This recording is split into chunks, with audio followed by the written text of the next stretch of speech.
আমরা ভয়ঙ্কর ড্রাগ বিজনেসের শিকার হয়ে গেছি এবং আপনাদের চলে যাচ্ছি। আমরা ভবিষ্যৎ প্রজন্ম ভয়ঙ্কর ড্রাগ বিজনেসের শিকার হয়ে গেছে। শুধু 2036 সাল নাগাদ কেমোথেরাপির বিজনেস হবে $460 বিলিয়ন। মানে কি? মানে আপনার ক্যান্সার থাকুক আর না থাকুক আপনাকে কেমো নিতে হবে। ওরা কি খালি ফেলে দেবে এগুলো? আমার কথা কি বুঝতে পারছেন? এখনই বলে সামান্য একটু টিউমার ধরা পড়েছে, ও যে এখনো ক্যান্সার জীবাণু পাওয়া যায়নি, 2টা কেমো মারা দেন। বিজ্ঞান কি এটা সমর্থন করে? বিজ্ঞান কিন্তু এটা সমর্থন করে না, কিন্তু তারা বলে ফেলেছে। শুধু 2032 সাল নাগাদ হার্টে ঋণ পড়ানোর টার্গেট করা হয়েছে $11 বিলিয়ন। এখন $7 বিলিয়ন বিজনেস চলছে, 7 বিলিয়ন। মানে কি দাঁড়াচ্ছে? মানে আপনাকে এমন একটা জায়গায় নিয়ে যাবে, বলবে যে এখনো হার্টের সমস্যা হয়নি, যেন ভবিষ্যতে না হয়, এখন 3টা রিং করে এনে। এখনই বলে যে ওটা একটু টস আগে একটা রিং করে এনে, ওটা সামান্য আগে রিং করে এনে। ভাই এগুলো কথা বলে ঠিক কিনা বলে? কথা বলে ঠিক কিনা বলে? এখনই বলে $7 বিলিয়ন বিজনেস, আপনাকে তো রিং করাইতে হবে। অথচ আমরা ছোট্ট আলোচনা থেকে দেখেছি শুধুমাত্র কোষের যত্ন নিলে আমাদের কোনো কিছুর প্রয়োজন হয় না। শুধু কোষের যত্ন কে নেবে, ডাক্তার না নেচার? আমরা যে নেচার থেকে কত দূরে আছি একটু পরে বুঝতে পারবেন। কেন আমরা অসুস্থ একটু পরে বুঝতে পারবেন যে আমরা কেন এত অসুস্থ। শুধুমাত্র প্রকৃতি থেকে দূরে থাকার কারণে আপনি রোগী হয়ে যাচ্ছেন এবং রোগী হয়ে মৃত্যুবরণ করছেন। আমরা কি সুস্থতার সাথে মৃত্যুবরণ করছি না রোগী হয়ে মারা যাচ্ছি? আমরা কিন্তু রোগী হয়ে মারা যাচ্ছি। পেটে নল, মুখে নল, পাশায় নল, 10 লাখ টাকা দিয়ে ডেড বডি বের করে নিয়ে আসতেছে। বা কথা বলে ঠিক আছে কিনা বলেন না? আপনি কি সুস্থভাবে বেরোচ্ছে না ডেড বডি বেরোচ্ছে? আপনিও শেষ, আপনার পরিবারও শেষ। কি পরিবার আজকে নেমে গেছে কিন্তু চিকিৎসা ব্যয় মেটাতে। অথচ সহজ সমাধান কিন্তু বিজ্ঞান বলে দিয়েছে। মৃত্যু তো আমাদের হবে, এটি নিয়ে আমাদের কোনো আপত্তি নেই, না হবে না? এটা নিয়ে এত টেনশনই কি? মরণটা বলে যাবে। কিন্তু মুখে নল, পেটে নল, পাশে নল দিয়ে আইসিইউ থেকে কখনো মানুষ বাঁচতে পারে না। চিকিৎসা বিজ্ঞান এটা সমর্থন করে না। বরং চিকিৎসা বিজ্ঞান বলছে মানুষ বেঁচে থাকে, সুস্থ থাকে প্রকৃতিতে। মরণাসে মরে যাবেন, আপনি থাকতে পারবেন না। এভাবে কখনো বাঁচতে পারে না মানুষ। তাহলে কেন গেলাম? আমাকে সেখানে নিয়ে যেতে বাধ্য করা হয়েছে পরিকল্পিতভাবে। আমার কথাগুলি বুঝতে পারছেন তো নাকি? আমার মনে হয় আমরা এই প্রোগ্রামগুলো আপনারা আপনাদের পাড়া প্রতিবেশী, বন্ধু বান্ধব, ডাক্তারের কাছে রেফারেন্স না দিয়ে এই প্রোগ্রামগুলোতে আসতে বলবেন। কি আমরা পাবো তো নাকি? জোরে একটা হাত তালি। আমার মনে হয় এটাই করা উচিত, যে ডাক্তারের কাছে, ঠিক আছে ডাক্তারের কাছে গেলে যাও, আমরা তো নিষেধ করবো না, কিন্তু যাওয়ার আগে এসব প্রোগ্রামে অ্যাটেন্ড করো। তাহলে তুমি একটা সঠিক সিদ্ধান্ত নিতে পারা তোমার সুস্থতার জন্য কে দায়িত্ব নিতে পারে।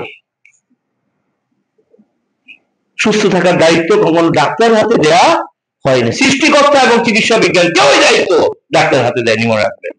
আপনি দিয়েছেন। Message clear? তাহলে আসেন, আমরা পেয়ে গেছি বিজ্ঞান বলছে এই দেহকোষটি 1000 ইয়ার্স পর্যন্ত প্রকৃতিতে বাঁচতে পারে। কত প্রমাণ আছে? আমাদের অনেক নবীজিরা 900-950 বছর বেঁচে ছিলেন। বিজ্ঞানও বলছে এই দেহকোষ 1000 ইয়ার্স পর্যন্ত বাঁচতে পারে। তাহলে যে দেহটি 1000 বছর বাঁচতে পারে, আমাদের কিন্তু অনেক নবীজিরা 900-950 বছর প্রমাণ তো আছে। তাহলে যে দেহ 1000 বছর বাঁচতে পারে সেটি মাত্র 40-45-50 বছর যেতে না যেতে, হার্ট নাই, কিডনি নাই, লিভার নাই, নাই সব ডাক্তারের বাড়ি। না কথা বলে ঠিক আছে কিনা বলেন? আপনি 40-45 বছর পর কোন রোগকে একটা সুস্থ খুঁজে পাবেন না।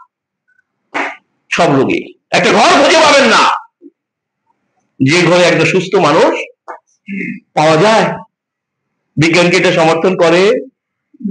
বিজ্ঞান সে নো, এই দেহকোষ 1000 ইয়ার্স আপনাকে চালাতে পারে। তাহলে সেটি মাত্র 40-45 বছর পরে আপনি দুনিয়া রোগ আক্রান্ত হয়ে গেলেন। কেন আক্রান্ত হলেন? নিশ্চয়ই পেছনে কোনো কারণ আছে। আসুন আমরা ছোট্ট করে বিজ্ঞান যে কারণগুলো বলেছে আমরা ছোট্ট করে কারণগুলো জানবো। প্রথম কারণ, এই যে জায়গাটা তৈরি হলো, কিভাবে তৈরি হলো? শুক্রাণু এবং ডিম্বাণুর মিলনের ফলে। শুক্রাণু এবং ডিম্বাণুর মিলনের ফলে যখন জায়গোট তৈরি, অর্থাৎ আমাদের মেয়েদের যখন ফার্স্ট কনসিভ করে, আমাদের সমাজে একটা ইমোশন কাজ করে, চল তো দেখি ছেলে না মেয়ে হয়েছে, খেলা শুরু। কিন্তু আচ্ছা, ছেলে না যে মেয়ে হয়েছে, এই খালি চোখে দেখবে না মেশিন দিয়ে দেখবে? এই মেশিনটার নাম আল্ট্রাসোনো।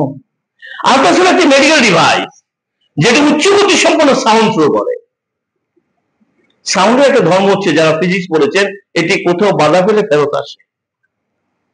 বিজ্ঞানীরা ফিরে আসা সাউন্ডটিকে ইলেকট্রিক সিগন্যালে কনভার্ট করে ছবি তুলে ফেলে। সাউন্ডের ছবি তোলার এই প্রযুক্তিটা আবিষ্কার হয়েছিল সমুদ্রের অভ্যন্তরে, ভূপৃষ্ঠের অভ্যন্তরে গবেষণা চালানোর জন্য। এটা কিন্তু প্যাক দেখার জন্য আবিষ্কার হয় নাই। এটা চিকিৎসা ব্যবসায়ীদের কুচিন্তা থেকে আসছে। তারা ভাবলো, আরে এই মেশিন দিয়ে যদি সমুদ্রের অভ্যন্তর দেখা যায়, তো প্যাকেও দেখা যেতে পারে। তাই তার মেডিকেল ভার্সন বানিয়ে ফেললো। কিন্তু চিকিৎসা বিজ্ঞান বলছে আল্ট্রাসোনো করানো যাবে না। চিকিৎসা বিজ্ঞান বলছে কথায় কথায় সিটি স্ক্যান, এমআরআই, এক্স-রে বিজ্ঞান অনুমোদন করে না। ব্যতিক্রম ভিন্ন আলোচনা, ব্যতিক্রম ভিন্ন আলোচনা, কথায় কথায় এগুলি করানো যাবে না। তবে আমার আলোচনায় দুটো শব্দ এসেছে, একটা চিকিৎসা বিজ্ঞান, একটা চিকিৎসা ব্যবসা। আমরা যদি চিকিৎসা বিজ্ঞান অনুসরণ করতাম, চিকিৎসা বিজ্ঞান আমরা যদি মানতাম, আমরা কিন্তু এত রোগে আক্রান্ত হতাম না। আমরা কিন্তু চিকিৎসা ব্যবসা শিকার হয়ে গেছি। চিকিৎসা ব্যবসাটা এত বড় হয়ে গেছে, এত বড় হয়ে গেছে, অপ্রয়োজনে আপনাকে নানা ধরনের ট্রিটমেন্ট দিয়ে দিচ্ছে। আমি কি বুঝাতে পেরেছি কি বলতে চেয়েছি? তার আপনাকে ট্রিটমেন্ট না দিলেও তো তার ব্যবসা হবে না, কিন্তু বিজ্ঞান সেটা অনুমোদন করে না। এবং কথাগুলো আমি ডক্টর কর্মকার দায়িত্ব নিয়ে বলছি, বিজ্ঞান কিন্তু অনুমোদন করে না। ব্যতিক্রম ভিন্ন আলোচনা, বলছে না কথা কথা সিটি স্ক্যান, কথা কথা এমআরআই, কথা কথা এগুলি করানো উচিত নয়। তো কেন উচিত নয়? নিশ্চিত কারণ তো আছে। আসলে আমরা সেই কারণটা একটু জানি। বলছে